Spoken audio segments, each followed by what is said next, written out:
नहमदु व नुसल्ली अला रसूलिल करीम अम्मा बाद अऊज़ु बिल्लाहि मिनश शैतानिर रजीम बिस्मिल्लाहिर रहमानिर रहीम रब्बि इश्रह ली सदरी व यस्सिर ली अमरी वहलुल उक़दतम मिन लिसानी यफ़क़हू क़ौली अल्लाहुम्मा ज़िदना इल्मा अल्लाहुम्मा फ़क़िहना फ़िद्दीन रब्बि यस्सिर व ला तुअस्सिर व तम्मिम बिल खैर आमीन या रब्बुल आलमीन।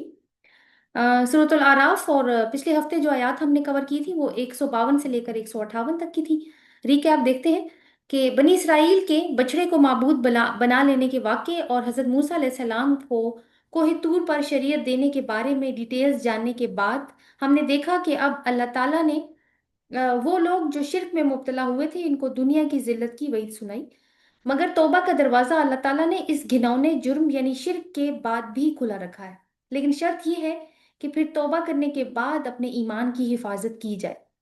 खैर, अब मूसा अलैहिस्सलाम चूंकि तूर पर गए तो शरीयत लेने के लिए थे। जब वो वापस आए तो ज़रा हालात कुछ और तरह के हो चुके थे। तो उस वक्त तो उन्होंने वो पत्थर की तख्तियां साइड पे कर दी थी। लेकिन अब उन्होंने कौम को ब्रीफ किया कि ये अल्लाह ताला की तरफ से हदायत है तमाम बनी इसराइल के लिए, जो रब्बे करीम की रहमत का मज़हर है कि वो इंसानों की मुकम्मल रहनुमाई फरमाता है और आखिरत में उसकी रहमत पाने का जरिया भी किताब पर अमल ही होगा। फिर सीन बदलता है और मूसा अलैहिस्सलाम अपनी कौम के कुछ लोगों को लेकर तूर पहाड़ पर जाते हैं, मगर वहां उनकी गुस्ताखी की वजह से इन पर मौत छा जाती है उन लोगों पर। और मूसा अलैहिस्सलाम की दुआ से अल्लाह ताला इनको दोबारा से जिंदा करते हैं। मूसा अलैहिस्सलाम भी अल्लाह ताला से उसकी रहमत का सवाल करते हुए नजर आते हैं और इस पर अल्लाह ताला मुकम्मल तौर पर उन पे वाज़ेह करता है कि वो अपनी रहमत का हकदार किन लोगों को ठहराएगा। वो जो अल्लाह की आयत पर ईमान लाएंगे उन लोगों को, और उस रसूल नबी उम्मी की इत्तबा करेंगे जिसका जिक्र तौरात और इंजील में मौजूद है, जो कि बनी इसराइल की इल्हामी कुतब है। यानी आज के जो जूस हैं उनके साथ भी यही तकाजा है। बनी इसराइल जो आज भी मौजूद हैं कि अल्लाह की रहमत को पाने का तरीका क्या है, ये उस वक्त से ही अल्लाह ताला ने इनके ऊपर वाज़ेह कर दिया था। और रसूल उम्मी और कोई नहीं बल्कि हुजूर सल्लल्लाहु अलैहि वसल्लम है। और तौरात और इंजील में इनकी जो 5 निशानियां बताई गई हैं वो नेकी का हुक्म देते हैं, बुराई से रोकते हैं। यहूदियों के उलमा ने हलाल हराम के जो अख्तियारात अपने हाथों में ले रखे थे उनको दुरुस्त करते हैं, लोगों पर से दुनियावी बोझ हटाते हैं। और इनकी अतात किन बुनियादों पर होगी उसका जिक्र भी फरमा दिया था अल्लाह ताला ने। एक तो यह है कि रसूल पर ईमान लाना, दूसरा है कि रसूल को इज्जत देना, उसकी मदद करना उसके मिशन में, और उस किताब की पैरवी करना जिसको अल्लाह ताला ने नूर कहा है, यानी कुरान जो इनके ऊपर नाजिल किया गया है, और उसी के साथ फिर अल्लाह ताला ने फलाह को जोड़ा है। अगली आयत इंशाल्लाह जो आज हम कवर करने की कोशिश करेंगे अल्लाह ताला की तौफीक से 159 से 171 तक होंगी सूरत अल आराफ, और ये पारा है हमारा 9वां। हम मेन मेन चीजें क्या पढ़ेंगे कि किस तरह बनी इसराइल की कौम में तंजीम साजी की गई कि वो एक उम्मत बन सके, अल्लाह के एहसानात का एक तवील सिलसिला, और जवाब में बनी इसराइल की नाशुक्री के वाकयात। फिर एक बड़ा अहम वाकया हम पढ़ेंगे, वाकया सब्त, जो इस बात की अक्कासी करता है कि एक उम्मत को क्या जिम्मेदारी दी जाती है, और हमें यानी उम्मत मोहम्मदी को भी जो जिम्मेदारी दी गई है वो भी उसी जिम्मेदारी का ही एक तसलसल नजर आता है। ये भी कि बनी इसराइल ने कैसे दीन को कारोबार बनाया, और एक रिफ्लेक्शन इसमें हमारे लिए भी है कि कहीं हमने तो ऐसा नहीं किया।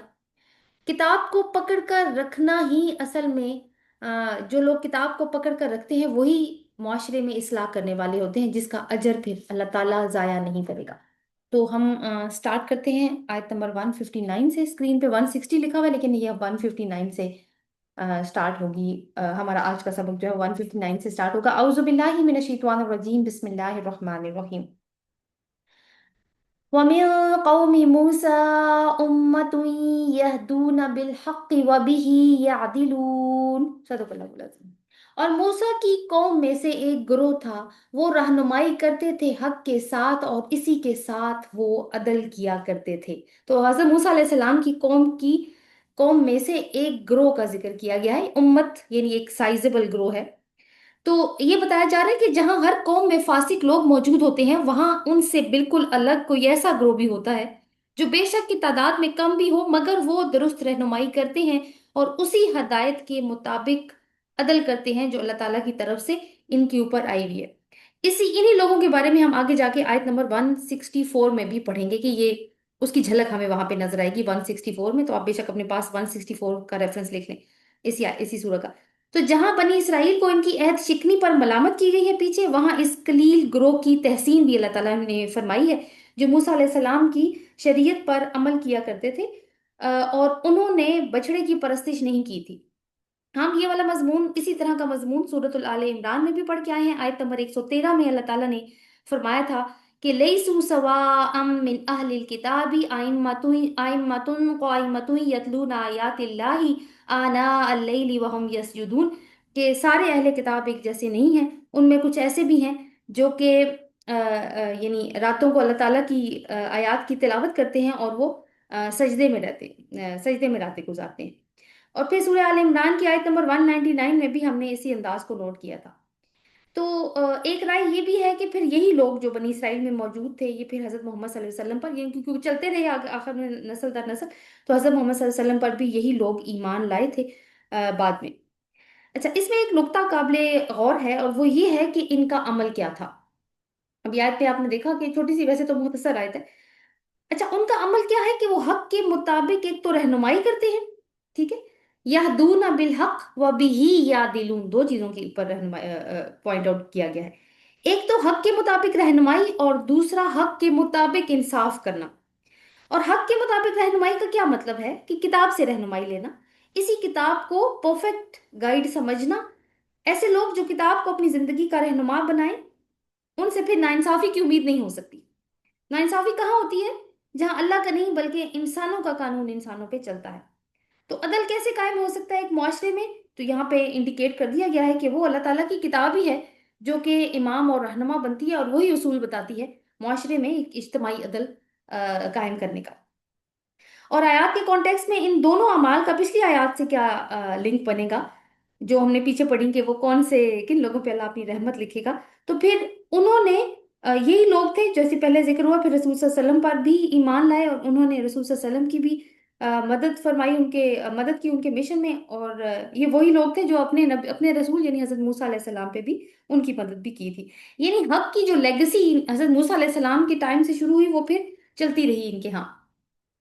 آیت نمبر 160 دیکھیے، اور یہاں سے ہمیں نا تھوڑی سی اس کی ہسٹری، بریف ہسٹری مزید بتا رہے ہیں اللہ تعالیٰ بنی اسرائیل کی۔ وَقَطَّعْنَاهُمُ اثْنَتَيْ عَشْرَةً أَسْبَاطًا أُمَمًا، اسباتن اماما، یہ دونوں اہم اس میں وکیبلری ہے ہماری، کہ بنی اسرائیل کو اللہ تعالیٰ کہتے ہیں کہ اور الگ الگ کر دیا ہم نے انہیں 12 قبیلوں میں جماعتیں بنا کر۔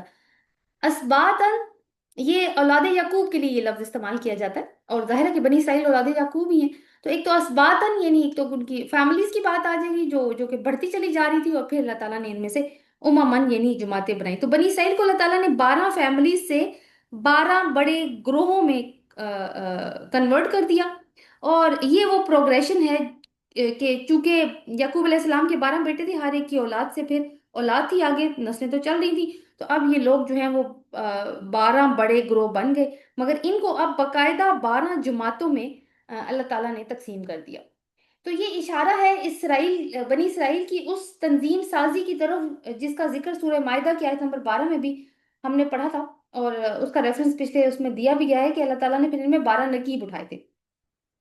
اور اس کی پوری جو تفصیل ہے نا، وہ بائبل کی جو بک ہے گنتی اس میں ملتی ہے، اس سے معلوم ہوتا ہے اس بک کے مطابق، میں وہاں سے آپ کو ریفرنس دے رہی ہوں کہ حضرت موسیٰ علیہ السلام نے اللہ تعالیٰ کے حکم سے کوہ سینا کے صحرا میں بنی اسرائیل کی مردم شماری کروائی، اور ان کے 12 گھرانوں کو جو حضرت یعقوب کے 10 بیٹوں اور حضرت یوسف کے 2 بیٹوں کی نسل میں سے تھے، الگ الگ گروہوں میں تقسیم کر دیا، یعنی منظم کیا، اور ہر گروہ پر ایک سردار یا نقیب کو مقرر کیا، تاکہ وہ ان کے اندر، اب کام کیا تھا ان نقیبوں کا، یہ ہم نے اس وقت سورہ مائدہ میں بھی ڈسکس کی تھی، وہی والی بات ہے کہ ان کے اندر اخلاقی، مذہبی، معاشرتی اور فوجی حیثیت سے نظم و ضبط قائم رکھنا، اور احکام شریعت کو ریفریش کرتے رہنا ان کے سامنے، یعنی ان کی اخلاقی تربیت بھی ساتھ کرنا اکارڈنگ ٹو دا شریعہ۔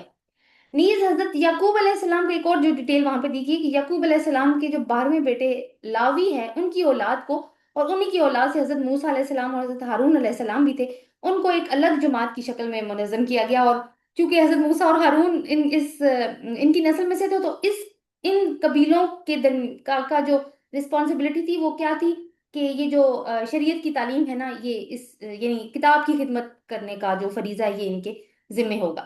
تو یہ جو تنظیم سازی ہے جس کے اوپر ہم نے بات کی، قرآن میں بھی اس کا ذکر آیا اور بھی ہم نے بائبل میں بھی دیکھا کہ یہ امت کے اندر ضروری ہوتا ہے۔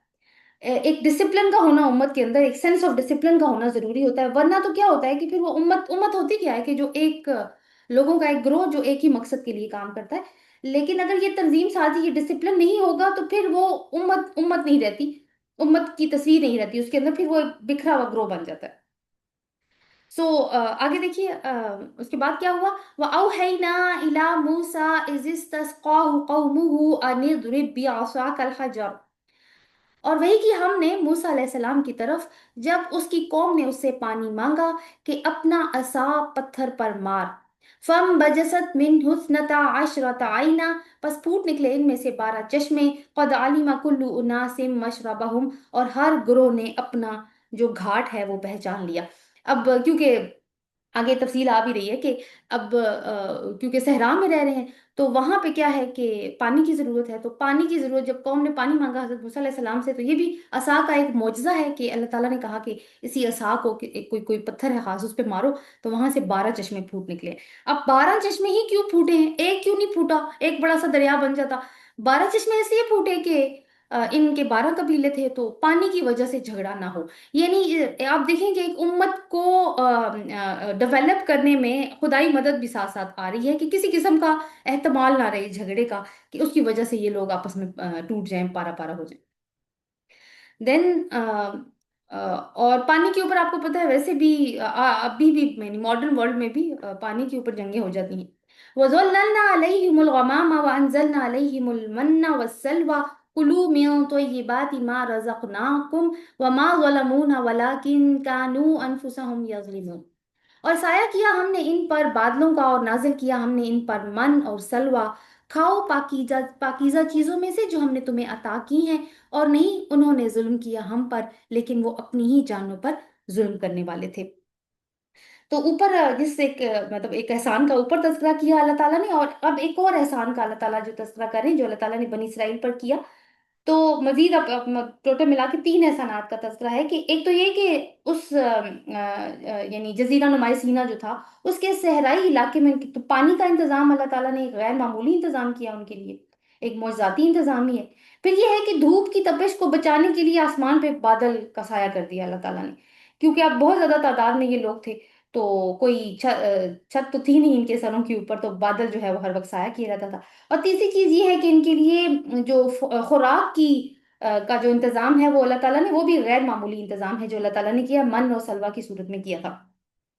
من اور سلوا پہ ہم ویسے ڈسکشن کر چکے ہیں، ایک ریفریش کر لیتے ہیں کہ سلوا تو ہیں وہ تو پرندے ہوا کرتے تھے بٹیر کے جیسی شکل کے، اور یہ جھنڈ کے جھنڈ ان کے قریب آ جایا کرتے تھے اور یہ آرام سے ان کو پکڑ لیا کرتے تھے اور ان کو اپنی خوراک کا ذریعہ بناتے تھے۔ پھر من جو ہے نا وہ کہا جاتا ہے کہ اس کے لیے کہ رات کو شبنم کی طرح کا کوئی لیکوڈ ہوتا تھا جو آسمان سے اترتا تھا، اور کیونکہ صحرا میں رات کے وقت ٹیمپریچر ڈاؤن ہو جاتا ہے تو وہ جم کر دانے کی شکل اختیار کر لیتے تھے اور وہ میٹھے ہوتے تھے۔ تو آپ دیکھیں کہ پرندوں کی شکل میں اللہ تعالیٰ نے ان کے لیے پروٹین کا انتظام کیا، ساتھ میں ظاہر ہے کہ فیٹ کا کانٹینٹ بھی ساتھ میں ہی ہوتا ہے گوشت کے اندر، اور ساتھ میں جو من ہے اس میں اللہ تعالیٰ نے کاربوہائیڈریٹس کا بھی انتظام کر دیا۔ تو شوگر آپ کو پتہ ہے کہ وہ بھی کاربوہائیڈریٹ ہی کی فارم میں۔ تو اس طریقے سے اللہ تعالیٰ نے ان کو جتنی بھی انرجی کی ضرورت تھی وہ اللہ تعالیٰ نے ان کی انرجی کی ضرورت اپنی طرف سے پوری کی، ان کو کسی محنت کی کسی وہ اس جھنجھٹ میں نہیں ڈالا فی الحال اللہ تعالیٰ نے، کیونکہ جو ان کے حالات تھے اس کے مطابق یہی کہ، اور پانی کا انتظام اللہ تعالیٰ نے پہلے کر دیا، سائے کا انتظام بھی کر دیا۔ اب یہاں سے یہ ہے کہ یہ کوئی لاکھوں کی تعداد نہیں، یہ کوئی تقریباً 20 لاکھ کی تعداد، 15-20 لاکھ کی تعداد بتائی جاتی ہے۔ تو اگر ہم نقشہ دیکھیں جو میں آپ کے ساتھ شیئر کروں گی، کہ اگر وہاں سے دیکھا جائے تو بہت سارے ابھی جو محققین ہیں نا موجودہ زمانے کے بھی، وہ بھی اس بات کو نہیں مانتے کہ اتنی تنگ سی جگہ سے بنی اسرائیل جو ہیں وہ گزرے ہوں گے، اور یہاں پہ ان کے قیام کرتے کرتے کیونکہ گزرتے تھے تو اس طرح سے ہوا ہوگا جس طریقے سے تذکرہ جو ہے وہ بائبل اور قرآن میں ہوا ہے۔ تو ان کا خیال تھا کہ یہ اس علاقے میں نہیں ہوا، وہ فلسطین کا جنوبی جو عرب کا شمالی علاقہ بنتا ہے وہاں پہ ہوا ہوگا۔ تو اس علاقے کو دیکھیں تو واقعی انسان جو ہے وہ حیران ہو جاتا ہے کہ واقعی غیر معمولی طریقے سے اللہ تعالیٰ نے ان کا انتظام کیا، ان کی یعنی ان کی جو ڈیلی ریکوائرمنٹس ہیں ان کا خیال اللہ تعالیٰ نے رکھا ہے۔ تو اسی کو دیکھ کے اندازہ ہوتا ہے کہ یہ اللہ تعالیٰ کا بہت بڑا احسان تھا جو اللہ تعالیٰ نے ان کے اوپر کیا۔ लेकिन आगे जो अल्लाह ताला ने बात बताई कि उन्होंने हम पर जुल्म नहीं किया लेकिन वो अपनी जानों पर जुल्म करते थे। यानी इतनी वाज़ेह निशानियां हैं जो अल्लाह ताला इनको दिखा रहे हैं, बार बार दिखा रहे हैं इनको। तो उसके बावजूद ये अल्लाह ताला के शुक्रगुजार नहीं हुए, बल्कि कदम कदम पे नाशुक्री ही करते रहे अल्लाह ताला की। तो यहाँ तक तो अल्लाह ताला ने बनी इसराइल पर एहसानात का तज़किरा किया है। अब आगे बयान है कि उन्होंने इन एहसानात का बदला कैसे कैसे दिया, तो उसकी तफसील आगे हम देखते हैं। आयत नंबर 161। वइज़ क़ील लहुम उस्कुनू हाज़िहिल क़रयत वकुलू मिन्हा हैथु शिअ्तुम वक़ूलू हित्ततुम वदख़ुलुल बाब सुज्जदन नग़फ़िर लकुम ख़तीआतिकुम सनज़ीदुल मुहसिनीन। और जब कहा गया इनसे कि तुम ठहरो इस बस्ती में और खाओ इसमें से जहां से तुम चाहो, और दरवाजे से दाखिल हो तो सजदा करते हुए दाखिल होना और कहते जाना हित्ततुन। हित्ततुन एक कलिमा है जो अल्लाह ताला ने इनको अता किया था। हम तुम्हारी खताएं बख्श देंगे और अनकरीब एहसान करने वालों को हम ज्यादा देंगे। तो ये जो है ये कब की बात हुई, ये कौन सा वाकया है? ये वो वाकया है कि अब हजरत मूसा अलैहिस्सलाम और हजरत हारून अलैहिस्सलाम इनके दरमियान में नहीं रहे। अलमाइदा में हमने ये पढ़ा था कि अल्लाह ताला ने फिलिस्तीन की सरजमीन इनके लिए लिख दी थी, लेकिन इन्होंने उस वहाँ पे जो अमालिका आबाद थे, जो जो लोग वहाँ पे आबाद थे, उनसे जंग करके वो सरजमीन हासिल करनी थी। लेकिन इन्होंने साफ मना कर दिया हजरत मूसा अलैहिस्सलाम से, और कहा कि हम तो नहीं लड़ेंगे, वो तो बड़ी जब्बार कौम है। हाँ, वो वहां से निकल जाए तो हम वहां चले जाएंगे, और मूसा तुम जाओ और तुम्हारा खुदा, हम तो यहीं बैठेंगे, हम तो नहीं लड़ेंगे। तो इतना साफ इन्होंने इनकार कर दिया। तो वो फिर जो जमीन अल्लाह ताला ने इनकी किस्मत में लिख दी थी, वो 40 साल तक के लिए इनके लिए हराम करार दे दी गई। तो इस दौरान जो है ना, ये सारे जो हैं फिर दरिया उसमें सहरा में भटकते रहे, और उसमें भी आप देखेंगे अल्लाह ताला ने इनके लिए सारा इंतजाम किया। अब ये वो दौर है जो हजरत मूसा अलैहिस्सलाम और हजरत हारून अलैहिस्सलाम का इंतकाल हो चुका है। तो उसके बाद इन्होंने फलस्तीन का कुछ इलाका जो है, पूरा तो नहीं लेकिन कुछ इलाका इन्होंने फतह किया। जब फतह कर लिया तो अल्लाह ताला की इंस्ट्रक्शन आई कि अब जब तुम उसके दरवाजे से दाखिल होगे तो दो चीजें तुमने करनी है। एक तो ये कि तुमने हित्ता तुन कहते हुए जाना है, उसका मतलब है या अल्लाह हमें बख्श दे।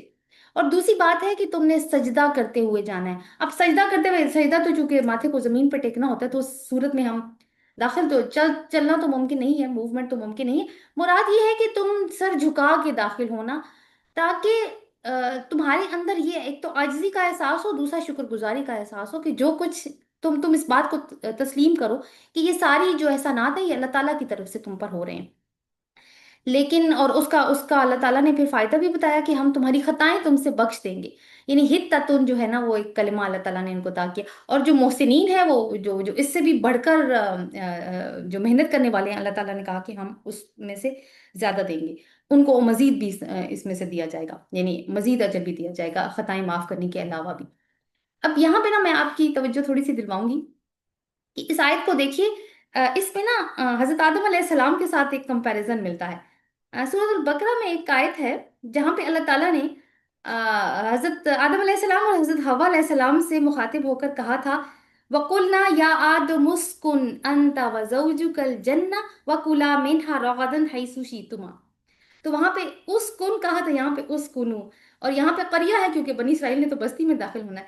और वहां से अल्लाह ताला ने कहा है कि जहां से तुम चाहो, हाई सुशी तुम, यानी जहां से तुम चाहो तुम बफरागत खाओ।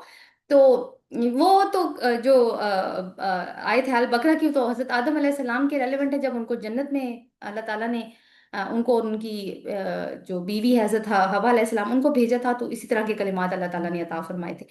फिर ये है कि जब हजरत आदम अलैहिस्सलाम और हजरत हवा अलैहिस्सलाम से गलती हो गई थी, तो अल्लाह ताला ने उनको कुछ कलिमात अता किए थे।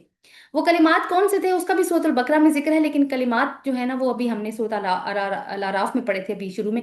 रब्बना ज़लमना अनफुसना व इल्लम तगफिर लना व तरहमना लनकुनन्ना मिनल खासिरीन। तो मतलब उनका भी यही है कि वो मगफरत तलब कर रहे थे, बिल्कुल ऐसे ही जैसे हित्तत उनका मतलब है।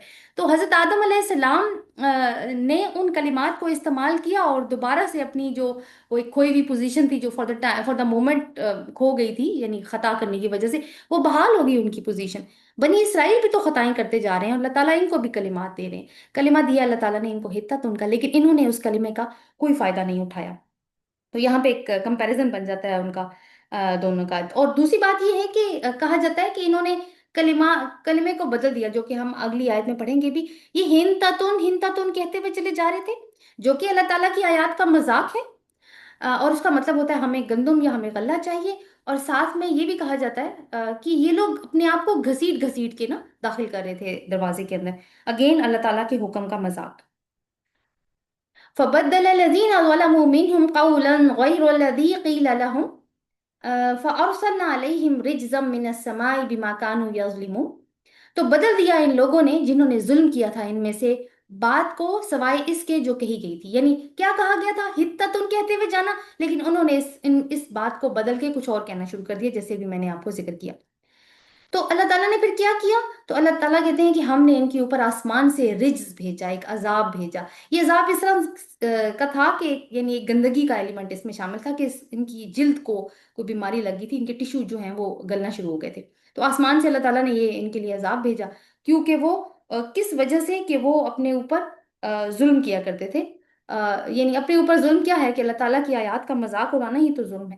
اور پھر آپ دیکھیں کہ یہ جو مذاق اڑانے کی ان کے اندر بیماری چلی گئی ہے، اللہ تعالیٰ کی آیات کا مذاق اڑانے کی، اس کی پکچر ہمیں کس طریقے سے پھر آگے جا کے اس واقعے میں نظر آ رہی ہے، جو کہ واقعہ سبت ہے، جس کا ذکر میں نے آپ کے سامنے انٹروڈکشن میں بھی کیا تھا۔ 163 دیکھتے ہیں۔ وَاسْأَلْهُمْ عَنِ الْقَرْيَةِ الَّتِي كَانَتْ حَاضِرَةَ الْبَحْرِ، اس بستی کے بارے میں ان سے پوچھئے وہ جو سمندر کے کنارے پر تھی۔ اس جب یادون فی السبتی، وہ زیادتی کرتے تھے ہفتے کے دن میں، استاتیہم حیتانہم یوم سبتہم، جب آتی تھی ان کے پاس مچھلیاں ان کی ہفتے کے دن، شرعن، اس کو انڈرلائن کر لیجئے، شرعن ظاہر ہو کر، و یوم لا یسبتون، اور جس دن وہ ہفتے کا دن نہیں مناتے تھے، لا تاتیہم، وہ نہیں آتی تھی ان کے پاس۔ کذالک، اسی طرح، نبلوہم، ہم آزماتے تھے ان کو، بیما، بسبب اس کے جو کانو تھے وہ یفسقون، وہ نافرمانی کرتے۔ یہ واقعہ جو ہے سورۃ البقرہ میں بھی گزر چکا ہے، 65 اور 66 میں، وہاں پہ اس کی ڈیٹیل بھی گزر چکی ہے کہ ایک بستی جو سمندر کے کنارے آباد تھی، جن کا کام مچھلیاں پکڑنا تھا، وہ ہفتے کے دن کی کس طریقے سے وائلیشن کیا کرتے تھے۔ ہفتے کے دن کی وائلیشن کا اس سے کیا مراد ہے کہ یوم السبت ان کو ایک دن دیا گیا تھا جس دن ان کے اوپر ہر طرح کا دنیاوی کام کرنا حرام تھا، اس کی ڈیٹیل ابھی آئے گی۔ لیکن ان لوگوں نے کیا کیا کہ یہ لوگ مچھلیاں پکڑا تو نہیں کرتے تھے ہفتے والے دن، لیکن اب ہوتا کیا تھا کہ مچھلیاں نا ان کو بڑا دعوت نظارہ دیتی تھی۔ اب ہم اس کی ڈیٹیل میں دیکھتے ہیں کہ کیونکہ یہ لوگ اپنے آپ کو اللہ تعالیٰ کا چہیتا کہتے تھے، اور اسی زوم کی وجہ سے انہوں نے اپنے اعمال پہ یہ نظر ثانی کرنے کو تیار نہیں تھے۔ تو اب ان کو ایک اور نافرمانی ان کی یاد کروائی جا رہی ہے جو ہفتے والے دن کے معاملے میں کی، اور اللہ تعالیٰ نے پھر ان کو عبرت کا نمونہ بنا دیا۔ میں نے آپ سے کہا تھا شرعن کو انڈرلائن کیجیے، یہ شاریعتن کی جمع ہے، اس سے مراد ہے نیزے۔ پرانے زمانے میں نیزے ہتھیار کے طور پر استعمال ہوا کرتے تھے، ایک ڈنڈا سا ہوتا تھا اور اس کے آگے ایک وہ شارپ سی اینڈنگ ہوتی تھی اس کی، میٹل کی بنی۔ تو نیزے، اس سے مراد وہ نیزے ہوتے ہیں جو سیدھے اٹھائے ہوئے ہوں۔ اب امیجن کیجئے کہ ایک نیزے کو سیدھا اٹھایا ہوا ہو، اس کا پوائنٹڈ اینڈ جو ہے نا وہ اوپر کی طرف ہو۔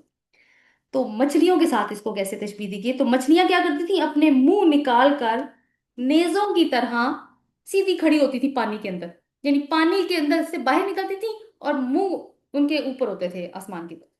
یعنی اس طریقے سے نیزوں کے ساتھ ان کو نا مماثلت دے کے ایک پکچر کریٹ کی گئی۔ تو جیسے پہلے بات ہوئی کہ یہود کی شریعت میں ہفتے والے دن ہر طرح کے دنیاوی امور جو ہیں وہ منع تھے، پورا دن صرف اللہ تعالیٰ کی عبادت کے لیے مختص تھا۔ مگر یہ لوگ جن کا ذکر ہے، یہ قریہ والے، بستی والے، یہ سمندر کے کنارے آباد تھے، ماہی گیر تھے۔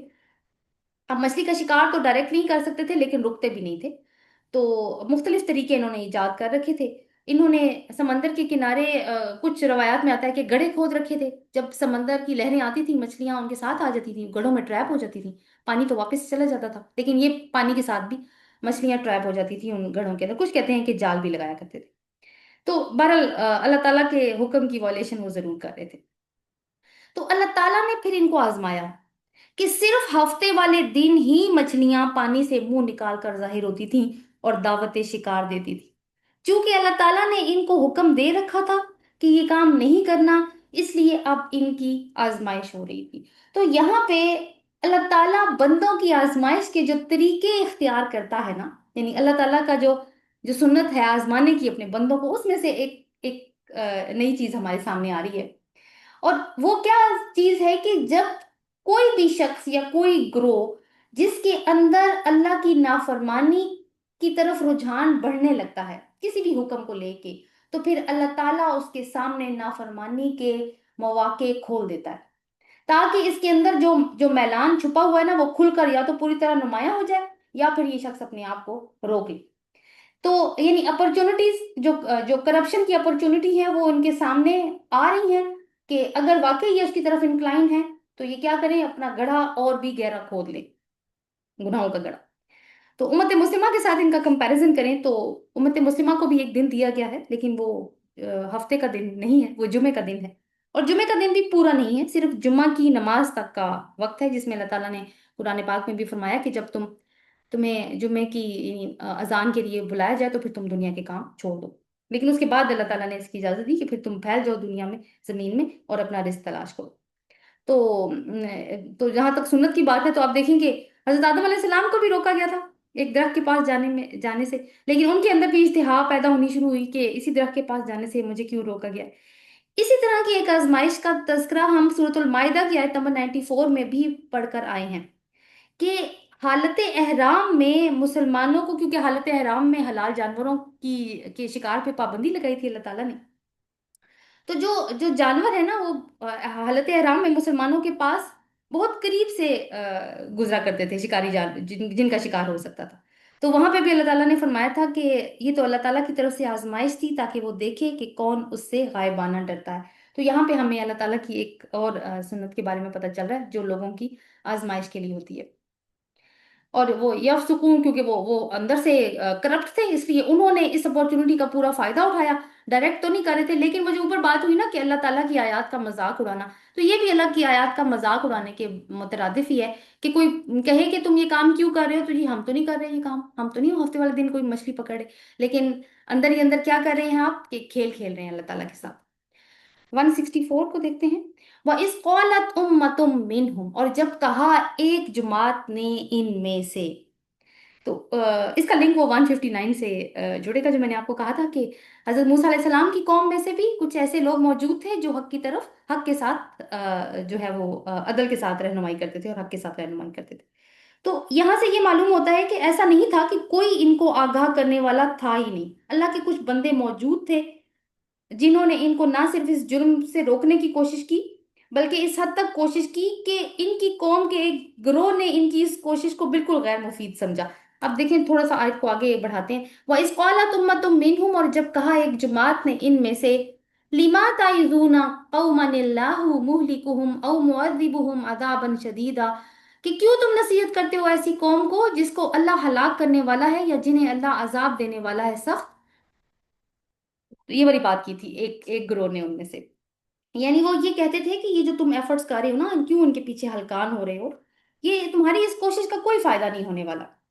ये लोग तो वैसे भी गलत कर रहे हैं, तो हलाक हो के रहेंगे या अल्लाह ताला की किसी अजाब की जद में आके रहेंगे। तो आप देखें कि अगर ये वाली बात जो है ना, वो हमारे मुआशरे में हम बहुत अच्छे तरीके से आज समझ सकते हैं। हालांकि जिक्र तो पिछले जमाने का हो रहा है, कि अगर कोई किसी को किसी बुराई में मुब्तला देखकर उसे रोकता है, तो बाकी लोग उसको क्या अप्रिशिएट करते हैं? नहीं करते। क्या कहते हैं, छोड़ो उन्हें, उनको अपनी कब्र में जाना है, हमें अपनी कब्र में जाना है। इनको खुद नहीं पता कि ये क्या कर रहे हैं, हमें क्या है, हम क्यों रोके इनको, खुद ही अल्लाह का अजाब आएगा ना तो भुगतते फिरेंगे, हमें तो कोई नुकसान नहीं हो रहा ना, अपना ही ठिकाना जहन्नुम में बना रहे हैं। तो ऐसी बातें तो हम भी सुनते हैं ना।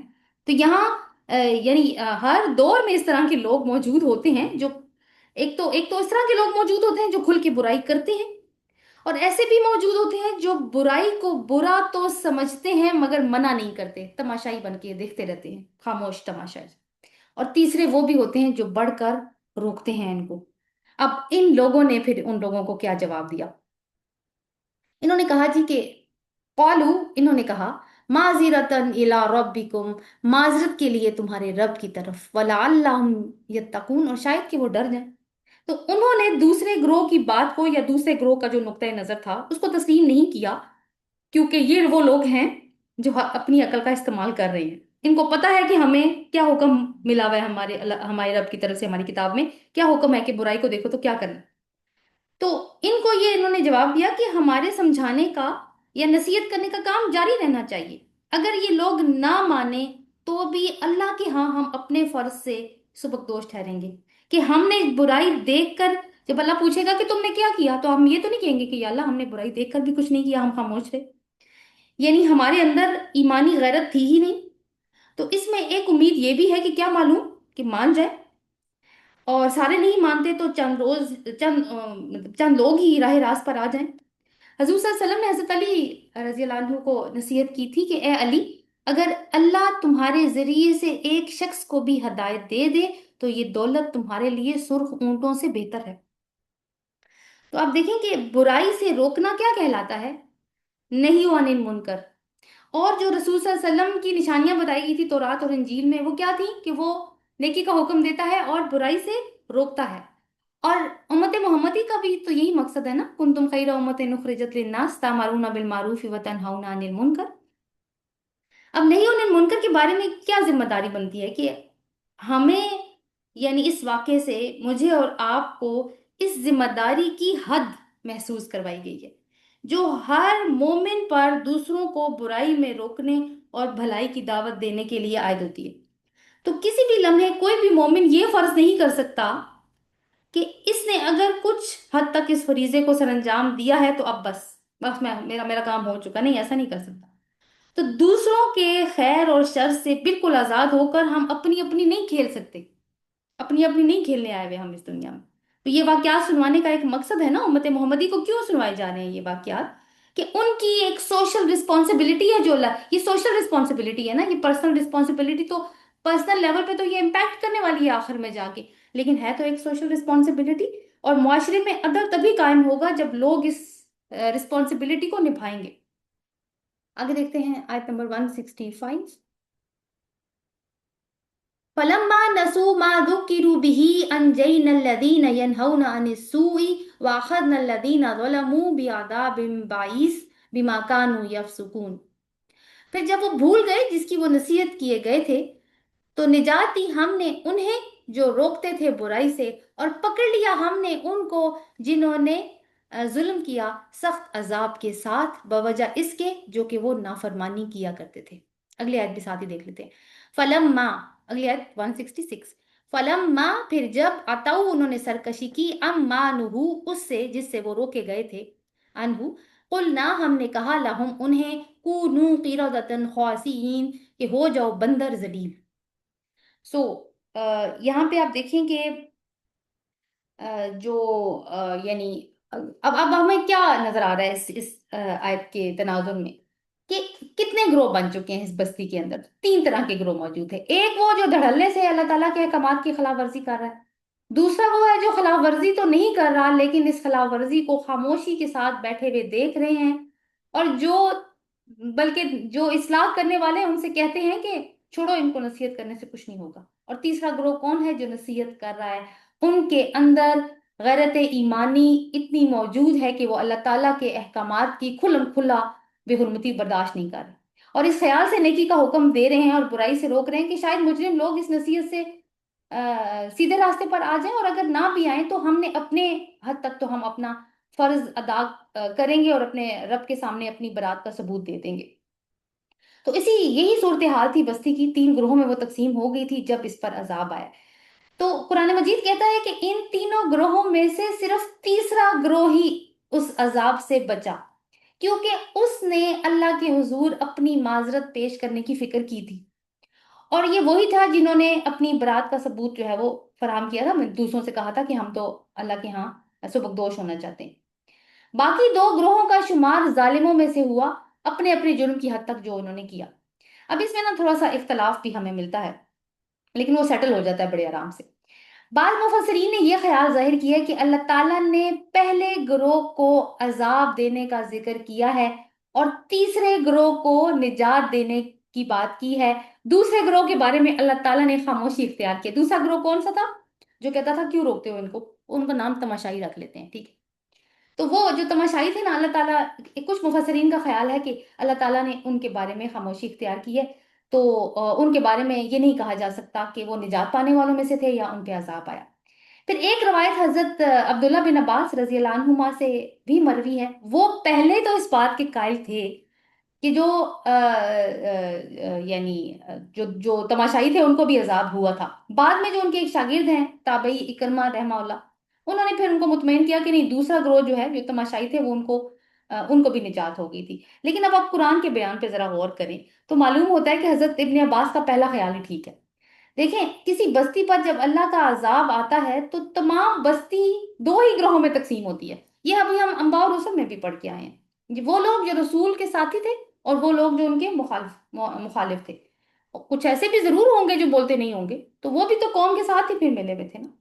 تو یہ ہے کہ جو جس گروہ کے اوپر عذاب آیا ہے وہ، یعنی اللہ نے دو ہی گروہوں کا ذکر کیا ہے کہ اللہ تعالیٰ نے صرف ان کو بچایا ہے جو اپنی فکر کیا کرتے تھے۔ یہ جو فکرہ ہے نا، قالوا معذرۃ الی ربہم، یہ اسی بات ربکم، یہ اسی بات کی توثیق کرتا ہے جو اللہ تعالیٰ نے بتا دی کہ جو اعلانیہ خلاف ورزی کر رہے تھے اور جو ان کو نہیں روک رہے تھے، ان دونوں کے اوپر عذاب آیا۔ اور جنہوں نے اپنی استطاعت کے مطابق کوشش کی اللہ تعالیٰ کے دین کو قائم کرنے کی، وہ اس سے محفوظ رہ گئے۔ قرآن پاک میں بھی یہ بات آتی ہے، سورۃ انفال کی آیت نمبر 25 میں اللہ تعالیٰ فرماتے ہیں وَاتَّقُوا فِتْنَةً لَا تُصِيبَنَّ الَّذِينَ ظَلَمُوا مِنْكُمْ خَاصَّةً، ڈرو اس فتنے سے جس کے وبال میں خصوصیت کے ساتھ صرف وہی لوگ گرفتار نہیں ہوں گے جنہوں نے تم میں سے ظلم کیا۔ اور اس کی تشریح جو ہے وہ رسول اللہ صلی اللہ علیہ وسلم کی ایک حدیث سے بھی ہمیں ملتی ہے۔ انہوں نے فرمایا کہ اللہ خاص لوگوں کے جرائم پر عام لوگوں کو سزا نہیں دیتا جب تک کہ عام لوگوں کی یہ حالت نہ ہو جائے کہ وہ اپنی آنکھوں کے سامنے برے کام ہوتے دیکھیں اور ان کاموں کے خلاف اظہار ناراضگی کرنے کے اوپر قادر ہوں، پھر بھی اظہار ناراضگی نہ کریں، یعنی وہ اوکے ہوں اس سے۔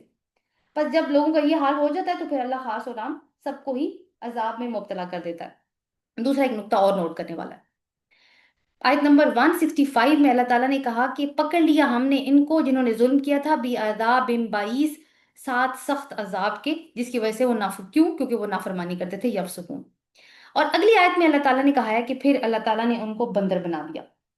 تو اس سے یہ بھی معلوم ہوتا ہے، واللہ عالم میں بھی مطلب حقیقت اللہ ہی جانتا ہے کہ اس بستی پہ اللہ کا عذاب دو قسطوں میں نازل ہوا۔ پہلی قسط میں کوئی عذاب بعیث یعنی سخت عذاب آیا ہے، اور دوسری قسط میں وہ جس میں لوگ نافرمانی پر اصرار کرنے کیے ہی جا رہے تھے، پھر اللہ تعالیٰ نے ان کو بندر بنا دیا۔